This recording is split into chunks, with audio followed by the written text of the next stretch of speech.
Olá, boa noite, sejam bem-vindas e bem-vindos a mais essa aula ao vivo e a última da nossa sequência, né, gente? Ok, o semestre está terminando e que semestre, né? Com tantas coisas que aconteceram, eventos, né? Momentos de troca, momentos de aprendizagem.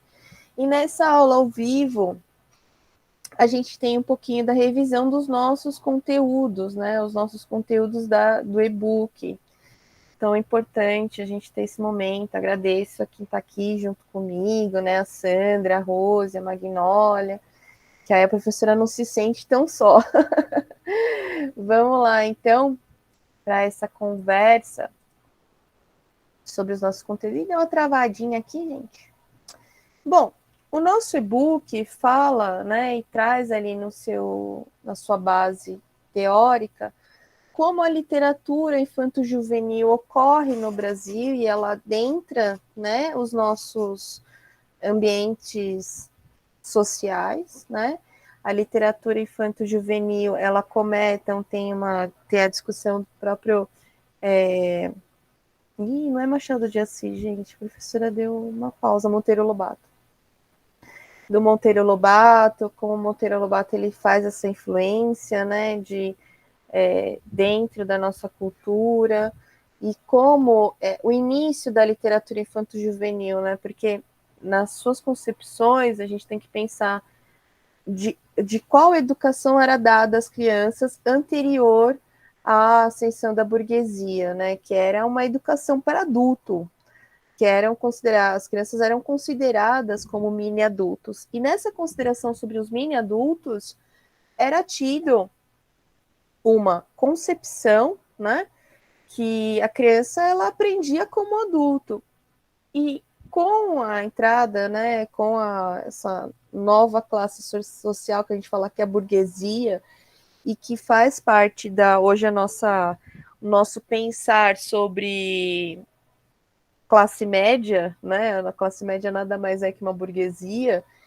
Você tem um parâmetro de que essa burguesia ela começa a pensar na educação e ela começa a perceber a necessidade de se ter uma educação para a criança, envolvendo ela de uma forma nas suas aprendizagens. E a literatura que é ofertada, né, os livros de leitura que são ofertados começam a ser adequados à faixa etária, né? Porque anteriormente a criança tinha acesso a tudo e a qualquer tipo de leitura. Então, não tinha essa questão de, isso aqui é destinado à nossa classificação etária hoje, né? Não tinha essa questão tão latente, né? Aquelas coisas, isso aqui atende ou não a criança. Um outro pensamento também é a entrada da literatura infanto-juvenil na escola. Então, começa esse período da literatura infanto-juvenil, ele não é um período isolado, né? Somente da literatura infanto-juvenil. Não, todas as áreas que fazem parte, né, que atendem a essa faixa etária, começam a ter reformulações. E isso ocorre também dentro da história da educação. A história da educação, ela começa a pensar que o que eu oferto na escola, ela tem que ser destinado para, né, determinada faixa etária, assim como tem que ter o conteúdo específico e também um conteúdo que foge do conteúdo tradicional e conteudista, o conteúdo conteudista, né? Mas que é apenas em regras, em formas, em que você propicia outros processos de aprendizagem. Essa é a questão, né? Então, os nossos e-books vêm trazendo sobre isso. E aí a gente tem, né, a questão das intenções, né, as linhas de intenções de literatura. Então, a gente tem a realista, que faz a expressão da realidade, do cotidiano, a fantástica, que são os contos de fadas, as fábulas de Êxopo, que é o extraordinário, né, que foge do comum. E o híbrido, que é a mistura disso. Até a gente comentou que o Monteiro Lobato, ele é um gênero, uma intenção, né, que é do híbrido. Então, isso que mostra ali determinados elementos que são elementos mágicos, né? E você tem os elementos da narrativa do real, né? Até algumas pessoas falam assim, mas o conto que é da Bela Adormecida, ele é híbrido. Não, não é híbrido, né?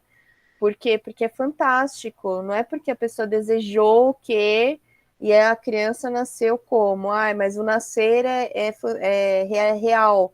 Não, as duas realidades, elas têm a linguagem as intenções do realista e do fantástico, elas são comitantes. Então, um grande exemplo disso, talvez hoje na nossa literatura atual, é o Percy Jackson, né? Que a gente fala que é uma literatura fantástica, mas ela tem uma intenção de híbrida, porque o próprio Percy Jackson ele tem elementos da mitologia, né? Só que fazem parte de determinada realidade dentro daquela história, tudo bem? E aí, isso vai sendo concomitante. Então, só para a gente entender como é todo esse processo, tá? E aí a gente tem também a questão qual a importância da formação leitora, né? Por que eu tenho que trabalhar determinadas concepções e a literatura em sala de aula? Por quê? Porque isso auxilia na formação leitora, na questão de conhecimento do estudante, na criação do próprio pensamento, né? Então, eu vou possibilitar, e uma gradação, né? A gente vai do pequenininho até o maior, e eu vou possibilitando leituras diferentes, de gêneros discursivos diferentes, em que o estudante, né, a criança, o aluno, ele se veja nessas histórias, né? Que de alguma forma demonstre que ele também está em construção, ele também está dentro dessa concepção. Então, sempre quando eu faço a escolha de um livro de literatura infantil ou, né, infanto-juvenil, eu sempre vou fazer uma escolha de qual forma aquela realidade ali tratada é a realidade do meu estudante, né? E aí a gente entra numa outra coisa importante também na discussão dos nossos e-books, que é a questão do sentido literário e a prática pedagógica. O que a gente tem no comum? O professor ele passa um livro de leitura e cobra uma prova para poder trabalhar essa leitura. E não é esse o sentido literário, né? A literatura ela permite a utilização da criatividade e também a compreensão de determinados elementos históricos e sociais. Então, a literatura ela não pode ser uma ferramenta avaliativa. O professor pode até utilizar dessa forma, entretanto, ele tem que ter um momento em que ele discuta a literatura, que ele faça a troca de conhecimentos e de informações. Também é bem importante pensar o papel do professor. O professor ele é mediador de tudo isso e ele é exemplo, né? Então eu não posso indicar um livro de literatura que eu não leia, que eu não saiba o que é. Eu achei bonito. Eu achei que pode ser. Eu li a sinopse, achei que legal. Não, eu tenho que ter também esse livro, tenho que ter um momento em que eu demonstro para esse aluno que eu também conheço o livro, né? Então, ou eu vou fazer por uma forma em que eu faço a leitura junto com os meus alunos, ou eu vou fazer o momento da leitura em que eu leia, né, as informações, eu vou lendo, fazendo aquele momento em que eu leio o livro, o momento em que eu faço a troca, o momento em que eu faço a roda de discussão, o momento em que eu peço para ele produzir, ele encenar. Então, tudo isso faz parte desse processo, né, do professor, né? O papel do professor, ele está aí. E é bem importante que a gente fale assim, mas o meu aluno não lê, mas eu leio. Que tipo de informação que eu estou levando para a escola? Isso é bem importante, né? Eu vejo sempre alguns professores reclamando desse processo do estudante, mas também tem a contrapartida do próprio professor, né? Então, o quanto é que eu sou realmente o mediador desse conhecimento, de ter o conhecimento e estar levando o conhecimento, né? Então, qual é a importância da literatura na formação da criança, né?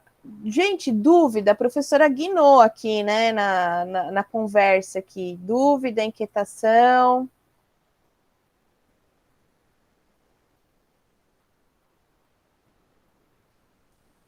Tudo bem? Responde aqui para mim no chat, gente. Vocês estão aí?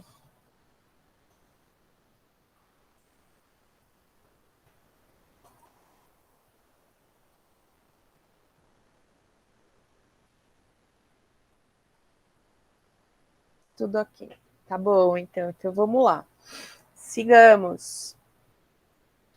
Então, quando a gente começa a pensar na importância da literatura e na formação, a importância da literatura na formação da criança, né? Então, eu tenho que ter algumas situações, a participação da família, os desafios para incentivo da leitura, o livro como uma forma de informação que auxilia no desenvolvimento da criança, tem que ter uma linguagem de fácil acesso, tem que ter situações do dia a dia, algo que ele vivencia, algo que faça parte do contexto dele. Talvez o grande desafio é a participação da família, porque a família hoje ela tem determinadas lacunas sociais, né? Então, normalmente os pais trabalham muito, a criança ela vive com uma outra pessoa que cuida dessa criança. Às vezes a família tem muita escolaridade, pode propiciar muitas leituras, entretanto, não tem um momento com a criança. Outros momentos a família tem pouco conhecimento e não consegue acompanhar esses momentos de leitura. Então, a gente tem muitas dificuldades para propiciar a literatura para a criança. E eu sempre comento que a escola é o lugar que ela vai ter acesso, né? Como ela vai ser utilizada esse acesso, aí é uma outra coisa. Entretanto, a gente pode possibilitar que a criança faça empréstimo de livro e leva para casa, leia para a família, leia para o pai, leia para a mãe, leia para o cachorro, né? Simule ele fazer essa leitura para alguém, né? E depois contar como é que foi, ou mesmo que alguém faça a leitura. Importante a gente comentar isso também. Desculpa, eu tô com alergia. Ai, acho que é a virada do tempo. Como essa leitura, a gente traz isso para a família, né? Mostra para a família que a importância disso tudo, como essas discussões elas têm que estar, né? Mesmo que seja um final de semana, né? O pai ou a mãe senta um pouquinho, faz essa participação, né? E eu comento sempre de ilustrações, né? E até eu trouxe aqui para vocês, até comentei daqueles livros que tem dedoches, né? Que o quanto são legais para as crianças pequenas. E é legal para gente, imagina para criança, né? Então, sempre quando eu faço a escolha desses livros, eu tenho que pensar assim: é legal para mim? Eu gosto, eu gostei, eu estou encantado, legal, deve ser legal para criança também, né? Te falou sobre gêneros discursivos, né, que existem diversos gêneros, né, diversas formas de linguagem, diversas formas de conteúdos, e que sempre os gêneros textuais, os gêneros discursivos, eles têm uma função de interação entre interlocutores, emissor e receptor, né? E pensando nisso, a gente sempre reflete, né, sobre essa questão de qual é a troca que está sendo feita, né? Será que a criança está utilizando só para ler, uma leitura sem aprofundamento, ou ela se identifica? Então, quando tem essa troca de emissor e receptor, é nessa questão. O gênero, o texto, ele é dado à criança, é dado ao jovem, mas como ele se vê dentro disso, né? Ah, mas o texto é uma coisa parada, mas quem faz o intermédio dessa interação é sempre o professor, né? E aí a gente tem, né, o gênero narrativo, né? A gente tem o descritivo, dissertativo, argumentativo, expositivo e o injuntivo, que são os gêneros que estão dentro dos nossos materiais. O narrativo é a narração, é a história, é o conto, né? É a crônica. O descritivo, ele é apenas a descrição de algo. O dissertativo argumentativo é a exposição de opiniões, o expositivo são cartazes, banners, folders, e o injuntivo são as receitas, as bulas de remédio, e assim vai. Um gênero, ele não é só uma coisa, né? Ah, esse texto aqui ele é só narrativo. Não, ele tem elementos descritivos também. E pode ser que ele tenha outros elementos, né? Então, ele pode ser que ele tenha injuntivo, que é a questão do diário, né? Então, isso também é bem importante, né? Então, um texto, ele não é somente uma coisa, ele tem múltiplas linguagens, ele pode ter a mistura de gêneros, né? O expositivo, ele pode ter alguma coisa de descritivo. Se é um folder, ele pode ser que ele tenha elementos de dissertativo argumentativo, exposição de ideias, de argumentos. Isso é bem importante de trabalhar. Então, um gênero ele não é sozinho, né?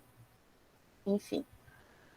Planejamento das aulas, né? Eu sempre comento que a literatura e o trabalho com a literatura infanto-juvenil, ele tem que ter um horário dentro daquela rotina, né? Da rotina da semana, da rotina do dia. Ah, eu não consigo trabalhar a literatura todos os dias, né? Eu sempre falo assim, é o momento da leitura. Quanto você pode possibilitar de momento da leitura, né? Eu posso trabalhar nas aulas de língua portuguesa e uma leitura livre, né?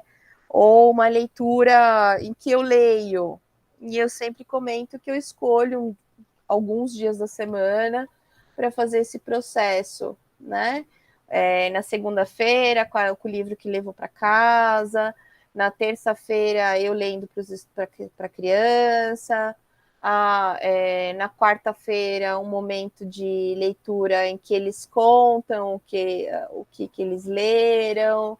Na quinta, acesso à biblioteca e ver livros, escolher um livro. Na sexta-feira, a escolha do livro para levar para casa. Então, eu vou colocando isso na rotina, mas como uma forma muito natural, né? Não como algo, que porque tem que ter, não, é natural, né? A gente trabalhando com diversos gêneros, diversos momentos, possibilitando a leitura da criança, possibilitando a leitura do jovem, e a troca, né? As interações. Enfim, gente, da minha parte é isso. Dúvidas, inquietações. Importante dizer, né, que nesse processo, né, a gente tem muitas outras questões que foram discutidas nas nossas aulas, né, a literatura de representatividade, a literatura de cordel, né, que foi um dos nossos encontros. Não sei se vocês já assistiram o encontro que eu faço lá dentro da FAM, que é um encontro bem breve, que fala sobre a literatura de cordel. O professor Arnaldo trouxe um encontro também na oficina FAM, que foi sobre o processo de criação literária, né? O autor. Alguém participou desse encontro? Da oficina FAM, que foi um encontro o ilustrador falando sobre e junto com o autor falando sobre o processo de criação do livro infantil. Alguém participou desse encontro?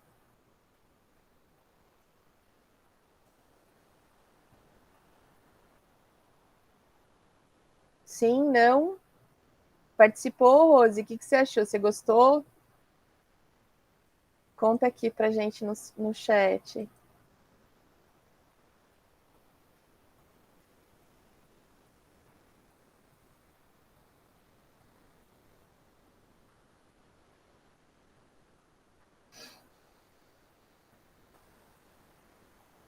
Foi bem legal. Quem não teve a oportunidade, vale a pena retornar, né, a esse encontro. O link está na comunidade de curso, dentro lá de avisos, né? Vocês podem retomar o vídeo do YouTube, ver a gravação. Isso é bem legal, porque o que acontece? A gente nunca olha, né? Eu, enquanto professor, eu não olho o processo criativo, né? Como é a escolha de uma imagem, o que é a escolha de uma determinada palavra, as interações existentes antes da minha leitura.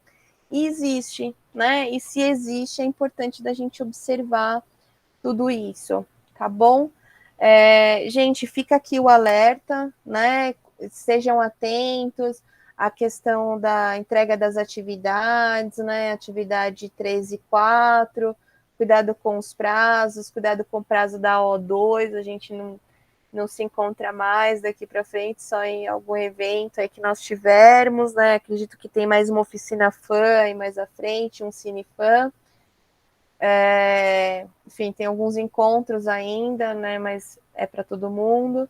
Mas qualquer coisa, passem lá no fórum de dúvidas, deixem as dúvidas de vocês. Eu que agradeço, Rose, importantíssima a participação de todas vocês, né? Aqueles que não puderam estar nesse momento, é importante ter um momento em que vocês possam assistir a gravação, tirar as dúvidas, né? Eu acredito que sempre, e como eu vejo tudo isso, né? As nossas trocas e todo aprendizado que a gente tem dentro das disciplinas, a maior dúvida é sempre na aplicação de tudo isso, né? Para aqueles que estão dentro das escolas, acabam tendo uma experiência a mais, mas aquele que não tem tanto contato fica um pouco na dúvida, será que como é que eu aplico tudo isso? E eu sempre comento que da teoria para a prática existe, né, uma pausa, né? Existe um momento diferenciado e que às vezes a gente necessita dessa troca de eu queria entender mais como, né, eu vou trabalhar com a literatura, ou que tipo de livros, né? Eu falo que Ana Maria Machado são livros assim incríveis, e tem outros livros que também são bárbaros, e é sempre importante da gente olhar com paixão, né? A leitura e a literatura, e vejam que eu uso dois termos diferentes, né, para a mesma coisa, que parece a mesma coisa, mas não é. Necessita da paixão, e aí é importante se ter esse momento. Gente, fica aqui a minha gratidão, muito obrigada, espero vê-las e vê-los em breve. E é isso, gente, muito obrigada e até mais.